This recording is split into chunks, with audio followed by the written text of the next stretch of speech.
Hello and welcome to the Awaken Feminine podcast. I'm your host, Kaki Lee, and my mission is to share the love and wisdom of inspiring women who have gone through adversity and turned their pain into purpose. Today, I am thrilled to be interviewing Sarah McCalden, a prosperity coach, strategist, and trainer, empowering people to live their own journeys to their own unique successes. And she's also the co-founder of the Female MSI Club. For those of you who don't know what MSI stands for, it stands for multiple sources of income, and I'm all for that. So I first met Sarah at a business event about 2.5 years ago. She's a fellow mama of two who is passionate about educating women to financial freedom. I know she has a lot of love and wisdom to share. Welcome, Sarah. Do I have you there? Yes, you do. Thank you. How are you? Yeah, I'm really good. Thank you for having me today. Yeah, thank you. It's really good to be here. Yeah. So, Sarah, can you share with us where you're joining me from? Yeah, of course. I'm in London. I've been in London for 6 years. Yeah. I love London. Yeah. I used to go there with my best friend when I was working in England. This was like ages ago, and we'll go there if we're not going to Europe. Oh yeah. But I lived in Preston, which is a bit far from London. Just in Lancashire. Yeah. In Lancashire, yes. Near Morecambe. Yes. I worked in Morecambe. Oh, did you? That's where my dad grew up. Yeah. Oh, cool. That's something that we didn't know. Like that's a connection right there, isn't it? I know. Yeah. I worked there for a full year. I loved it there. It's very, very quaint and quiet town. Yeah. So, Sarah, let's dive in. So, I did a very brief intro of what you do, but what I really like is for you to share your journey on how you started as a prosperity coach. Sure. So, I guess I started on this journey a few years ago now, and I was, so at the time I was doing a master's degree. I was in the middle of that. I had a job, and I had two small businesses, like really tiny businesses that I was trying to get these things off the ground, and they were really like these two small businesses. They were really more like charities than businesses. They were focused on children's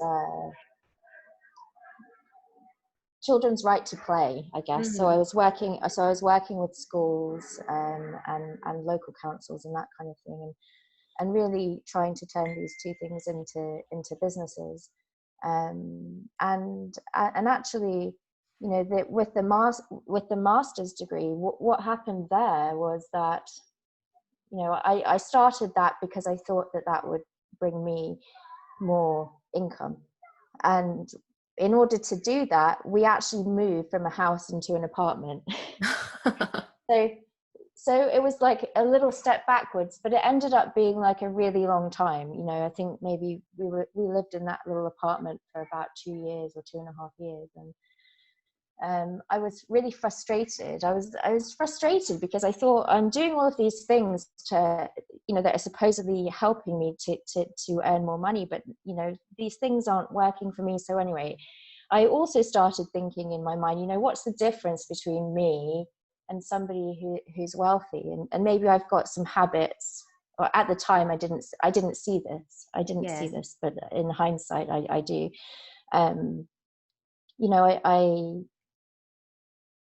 I couldn't. Yeah. So what's the difference between me and somebody who's wealthy? And really, that there's not much of a difference. I think it comes down to habits and creating new habits so that you can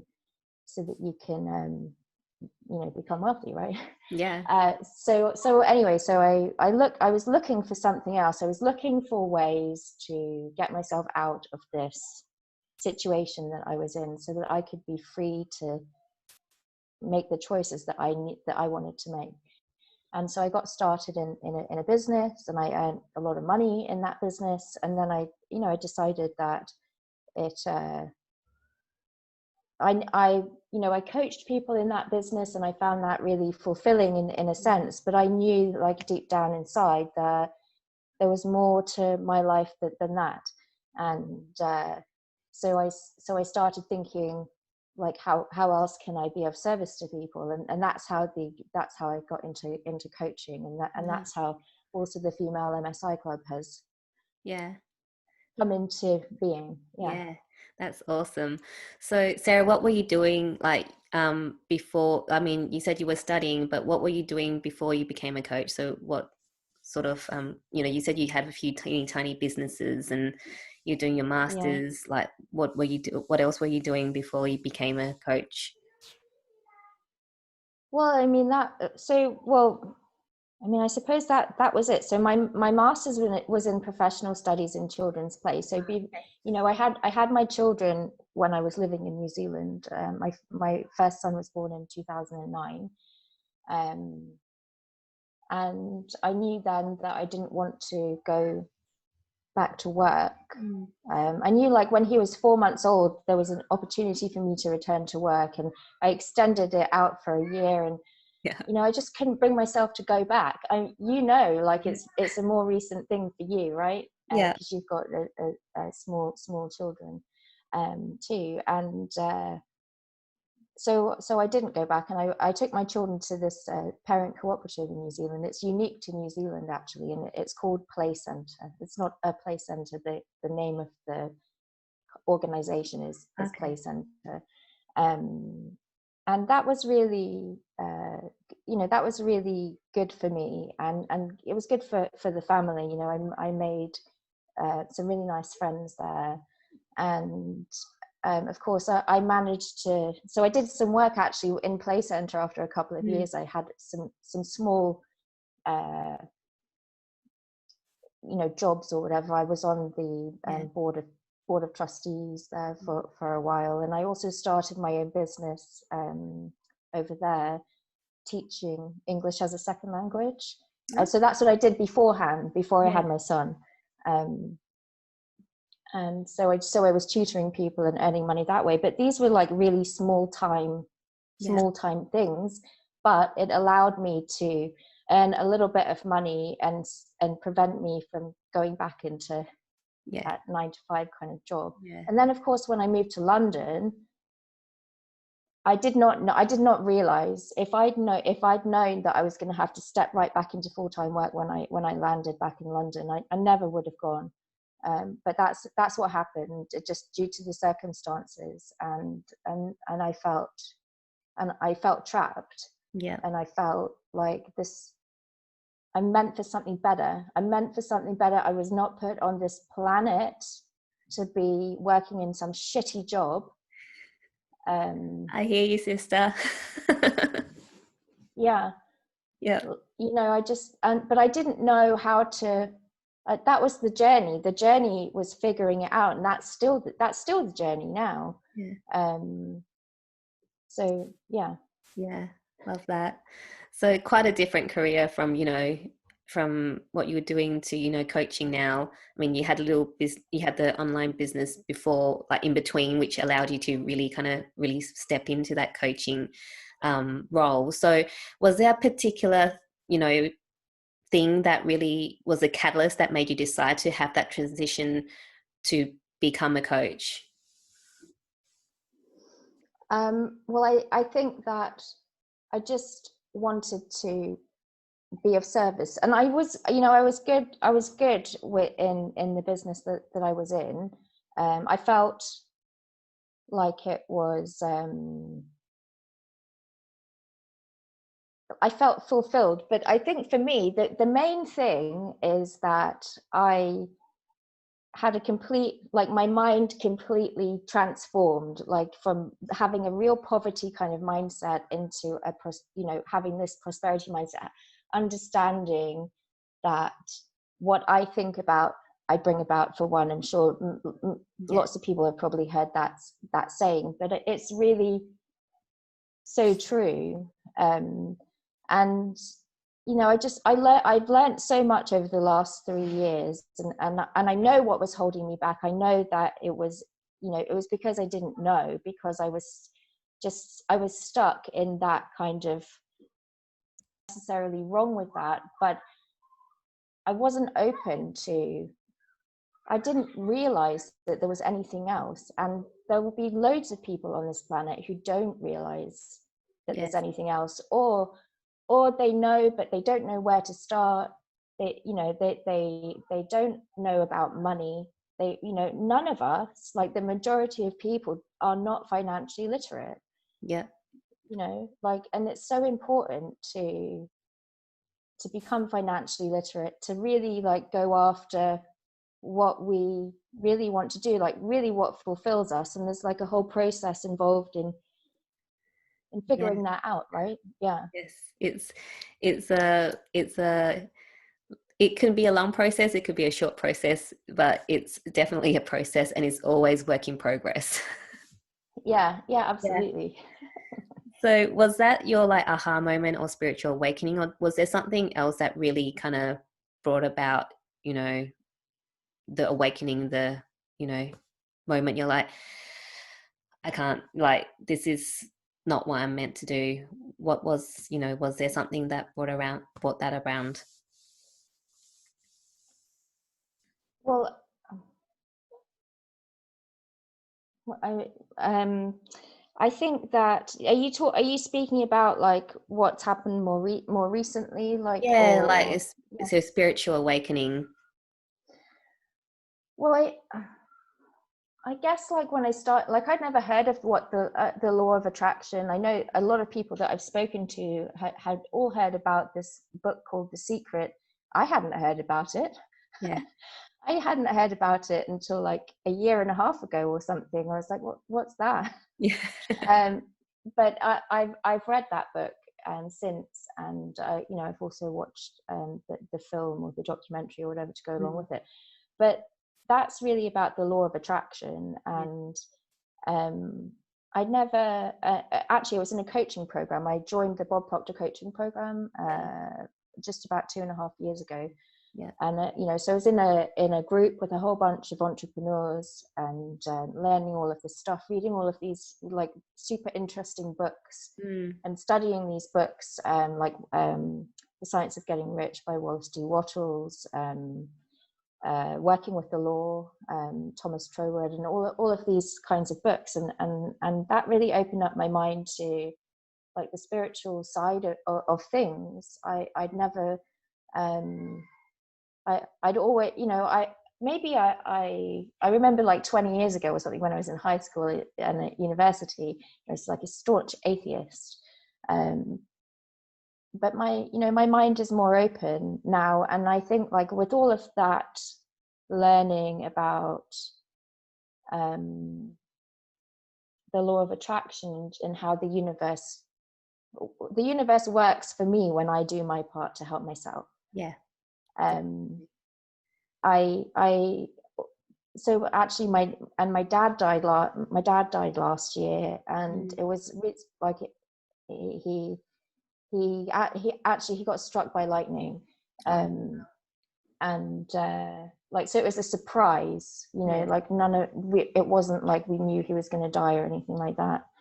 And I think like just knowing about the law of attraction and things helped, I guess, understand, like accept his death, or understand that, and this might sound strange to some people, like that like it's like what's her name, Esther Hicks, you know, Abraham Hicks. Yes, And Abraham Hicks. I don't know if you guys are familiar with that.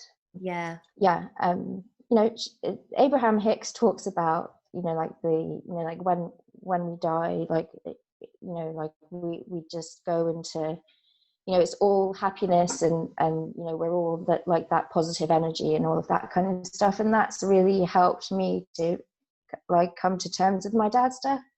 And I think, and that coming to terms, you know, coming to terms with his death has just helped me to move forward in other areas of my life as well. Yeah. Wow, that's really quite a, you know, big thing to have to go through, you know, death of a parent. It's very hard to Like I can't even imagine like when my parents go how I'll feel. So, for you to go through that and being able to work through it is a really, it's really inspiring. So, Sarah, having gone through everything that you've gone through, so what is your personal mission? So what are you here on this earth to do? Well, I mean, I think that I'm here to help women to break through all of those barriers, that those things that stop themselves. I mean, I probably 20 years ago, even 10 years ago, I had like low self-esteem, low self-worth, all of those things which I needed to fix before I could even open my mind up to all of the other things. Yeah. So I want to help people understand that they don't have to settle for whatever they think they need to settle for, that you can actually achieve. You've got to work at it. You've Yeah. got to work at it, but you can absolutely do it. I mean, I've had, like, we've all got our own journeys in life, don't we? Every single person on the planet. But we can really choose to go for it. So Yes. I want to help people go for it, so that they can, and that's exciting, and it's so good to, and it's so fulfilling to, support people or empower people to achieve those things. And for me, like, I mean, the main thing about the Female MSI Club is empowering people to create multiple sources of income for themselves, because then people aren't making choices based on their lack of money, which is so often how people live. Yes. We want to do this, we want to visit this place, or we want to put our children into this class or that class, but we need to wait until we've got X amount of dollars in the bank or whatever. Yeah. It doesn't have to be like that. Yeah, it's like that now, but you can work at it, and you can really Yeah. change it for yourself. Yeah. Definitely agree. And I love that because there are so many women, well, people out there who just don't have the proper financial education, or, they get told from a young age that like money is evil, which is like so wrong. That saying money is the root of all evil. It's just wrong. Yeah. It's how you use the money. So, and even our education system, I really don't believe that it's set up to help people, not just women, to be abundant. So it's really awesome what you're doing. So I love that. So Sarah, right now I want to go even more deep and personal with you. So can you share with us, like, what's the most challenging experience that you've been through that's led to your biggest breakthrough? Well, gosh, I think that, well, I had, in my 20s, in my mid 20s, I suffered from addiction, a severe addiction. And um, like, I almost actually didn't escape that alive. But I think that really what that did for me was show me that I've got a persistence muscle inside me. Yeah. I've if I didn't persist, I wouldn't be here. I'd be dead. Yeah. Like, and so that whole experience, even though it was absolutely horrible at the time, with, like, looking back on it, it showed me that, well, God damn it, like, I can do anything. Yeah. But also on top of that, like, so I think, I had that, I suffered from that starting in 2002, Yeah. finishing in about 2007. And anyway, I started actually running in 2012, and I ran a marathon in 2012, my first marathon. And I think also during that time, that was a huge amount. I mean, obviously it's challenging to run a marathon for the first time. You've got to be committed, and if you don't do the work, you're not going to get the result, right? And when I was running, I remember at the time, like, some the time, it was really, I didn't want to go out running, or I was really tired, or like, if I was running fast, and I was running fast, like during the training, and that, like, doing those Yeah. training stuff, you know, I always reminded myself that I got through a lot, you know, like that experience of being an active addiction, and then being in recovery from that, and even like controversially being recovered. Yeah, it's just always there. If anything, you know, if I'm ever going through a tough situation or a challenging situation, is always there to just remind me, you can get through it, and you just need to do the work. Yeah, that's yeah, that's amazing. And you know, what's the biggest, you know, you just said that it's taught you that, you know, you can achieve anything. Is there anything else that, you know, you learned from that experience?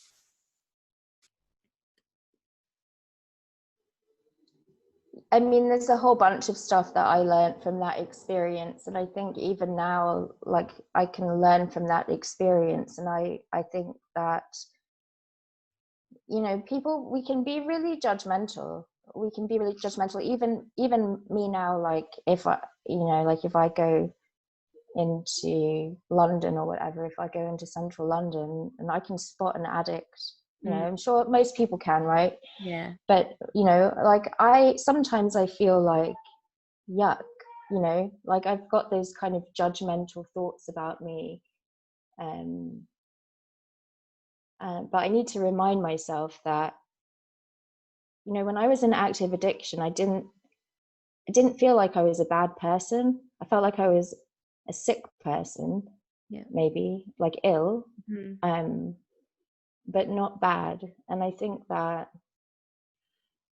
you know, we can have these like, you know, like if we're in a gossip session or whatever, you know, with people, I'm sure that people can relate to this, right? Like, we can really make people out to be these bad people, when really everybody's got a story, and everybody's got a different perspective on things. And I think, like, that's one thing that has taught me, is just step back from that judgment. Step back from that judgment and understand that there are, you know, there's not just your perspective, there's a whole bunch. And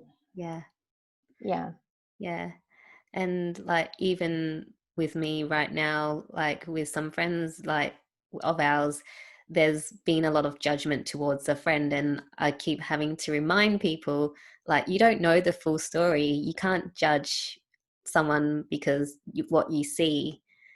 And you know, when no one's perfect, no one is perfect. The person that thinks they're perfect is still not perfect, right? So it is just so important to really, you know, I love Gabrielle Bernstein, to always just remember to, you know, bring that love, you know, back to humanity, and just loving on people and sending them love.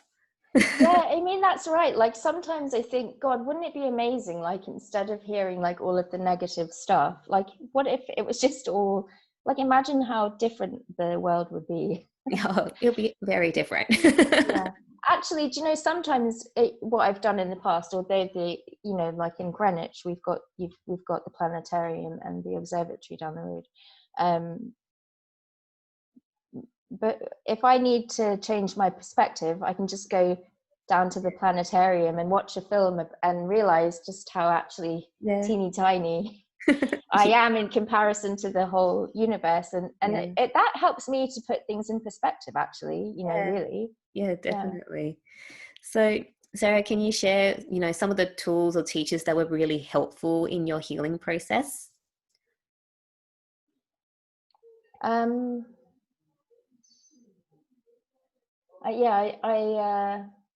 need to think about that. Like, do you mean in terms of healing from, like, from my addiction? And that, well, I think, you know, I never went to a residential rehab, but I did go to you know, and like an outpatient rehab for a while. Yeah. And I think those people, those professional people, helped me to an extent. But Yeah. Or even I your think, healing process, like from, you know, your dad, like, you know, things that help you just kind of bring things back to love and bring things back to you so that you're not so disconnected. yeah, well, I mean, I think absolutely reading books on personal development, like you mentioned Gabrielle Bernstein. I can't think of what her book is called. Super What's her book attractive. called? Super Attractor. Yeah, Yeah. yeah, that's right. Now that book really, I think I was ready to read it when I read it, but if I'd read it before, I wouldn't have been ready. Yeah. I totally agree on that. Yeah. And then, you know, the other person who's really helped is I don't know if you've heard of Joe Dispenza, but his, Yes. you know, like his Yeah. book Supernatural and You Are the Placebo. Yeah. I think And those breaking the are, habit of being yourself. Yeah. yeah. And are you Yeah. still there? I don't know Yeah. what happened Oh, there. Something happened. Oh, okay, you're there. oh hello. Yeah. So that definitely helped, and I think, like, you know, with the addiction stuff, I'm not sure what helped actually, like in terms of doing readings at that time in my life. I don't know that I did, but the people, Yeah. it was the people, it was that 12 step, that 12 the 12-step meetings that I went to, Oh and the yes. people in those meetings, it was a tight-knit group at the time. Yeah. And, you know, yeah, Yeah. definitely those people help. But in terms of like a you know, like an author or something, Yeah. I can't think of anything. Yeah. Is there a particular book that really like changed your life? Well, I think, actually, do I have it here? No, I don't. Well, Think and Grow Rich, actually, that was the first personal development book that I read. I remember saying to a friend of mine, "Have you read this book?" And he said to me, "Oh no, I don't believe in get rich quick schemes," or something like that. I was like, And you're like, no. no. I said no. Exactly. Like, don't judge a book by its cover. Or, you know, it was really strange, just his interpretation, just from me mentioning the title. Yeah. Right. But that was my first introduction Yeah. to the personal development world. Yeah. And actually, I still read that book today in a little book club Oh, cool. that I belong to. Yeah. Nice. So, Sarah, I know, like, with, you know, all the craziness that's happening in the world right now, there's a lot of people that are navigating change and really starting their awakening journey.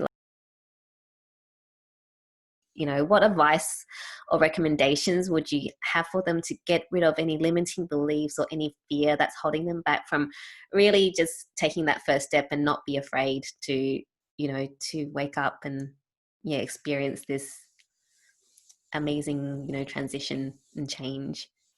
Yeah, I think that, you know, if people are experiencing any doubt or, yeah, fear, I think it's really fear, isn't it? Just to, you know, explore that with a pen on a piece of paper. Yeah. Seriously, like, journal it all out. And also, if you can, you know, if you can make a list, like if you've got some negative beliefs, um, that it's amazing how many times, if you become aware of what you're saying to yourself, because I think a lot of the time we're not aware. I mean, I'm not aware of everything I say to myself, and until I become aware and catch myself doing it, right? Yeah. But you can write down those things that you say to yourself, any kind of negative thought, any disempowering thought. Like, it could be things like, you know, I'm not good enough, or I don't have the right education, or I don't have a degree. What will people think of me? You know, who am I to do that? Like, all of these little things that I'm sure aren't unique to my thought process. Yeah. I'm sure that a lot of people have thought those things. Yeah. It's just, yeah. It's just write it down on a piece of paper and like, let me just show you exactly what I mean. I've got like a little notepad in front Come of me. prepared. Yeah. And just like split the piece of paper. This is a little bit small, but split the piece of paper in two, write down your negative belief here. And then once you've written it down, like write down what would I tell myself if I didn't believe that, or if I could, you know, what was one of those things, just as an example. I'm not good enough. Well, what if you were good enough? What would you be telling yourself if you were good enough? And whatever that thought is, just write that down. And then you can read those things to yourself and remember that you can do anything. Yeah, I love that. That's just such a great, simple, but very, very like powerful exercise to do. So thank you for that. So Sarah, if you could time travel and go back to your younger self, what advice would you give yourself? I'd probably, you know, it's funny, like I don't regret anything because I am where I am because of my whole history, right? And that's the same for everybody. But I think I was really angry. I was angry, you know, my parents got divorced, but I don't think at the time I don't think I was aware. Like looking back, I can see now that I was. So I think my advice would probably be, don't be so angry.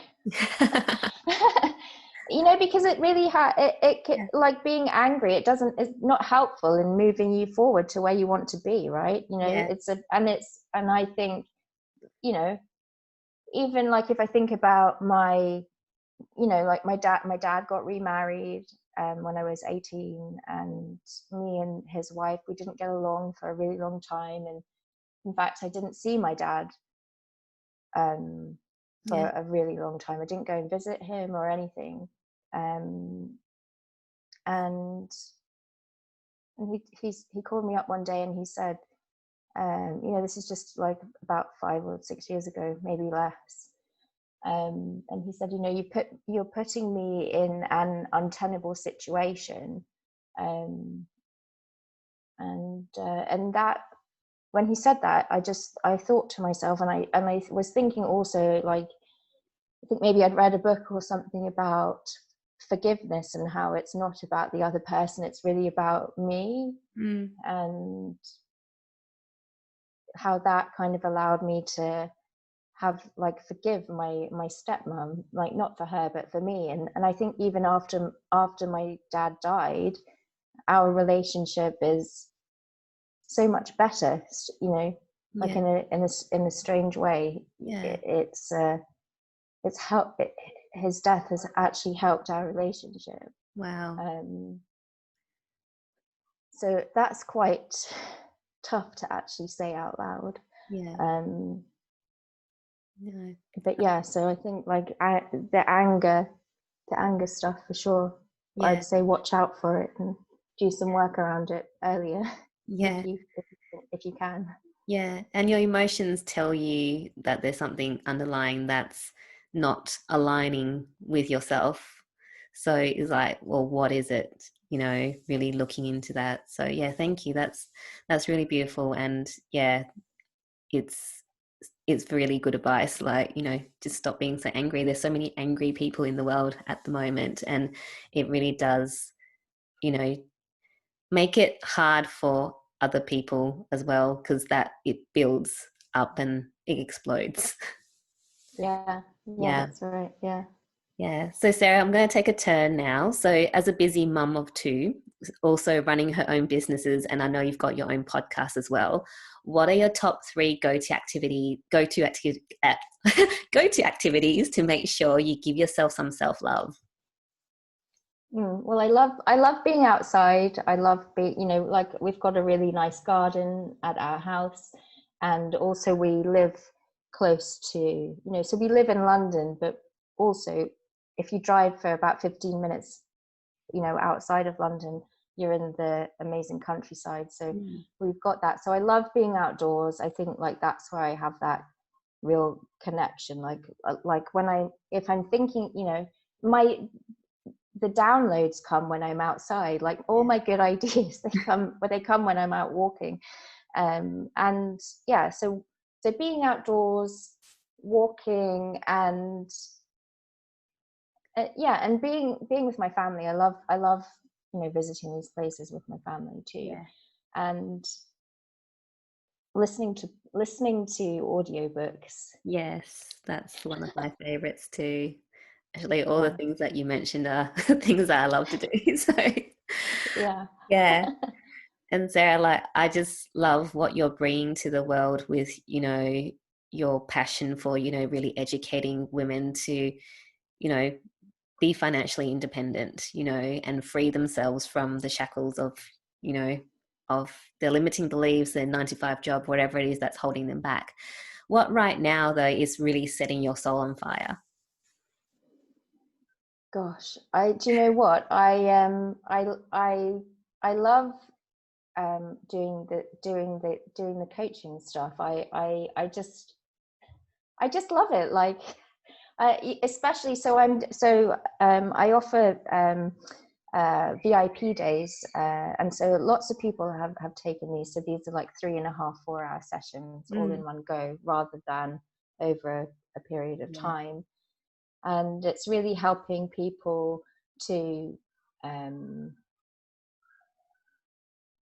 just discover, like, doing the like that exercise that I just spoke about before. That's one of the small exercises that I do with these people. But it's getting those results for people. It's having people have those, like, oh my God, like, I can, going from not believing, maybe not in themselves, maybe they've got a belief in themselves, but maybe, like, during our coaching session, they've gained a lot of clarity, and they can see now, like, what they have to do, or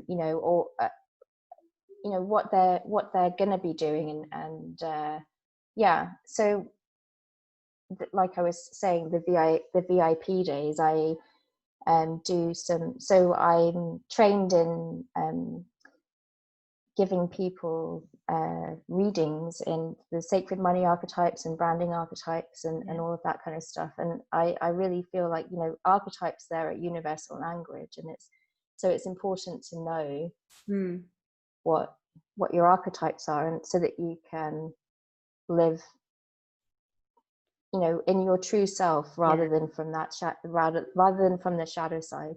I love that. And Sarah, before we wrap up, if people want to find out more about you and how they can work with you, where should they go? Gosh, so you can go to my website, so thesarahmccalden.com, or you can also go to the femalemsiclub.com, and you can become a member of the Female MSI Club. So I'd be super excited to see you there. Also, if you can find me on Instagram. My, is it called a handle? Instagram handle? I don't know what you call it. It's Sarah McCalden Coach. And of course, we've got an Instagram channel for the Female MSI Club too. Awesome. So you can find me there. Yay. So thank you so much for sharing your love and wisdom with us today, Sarah.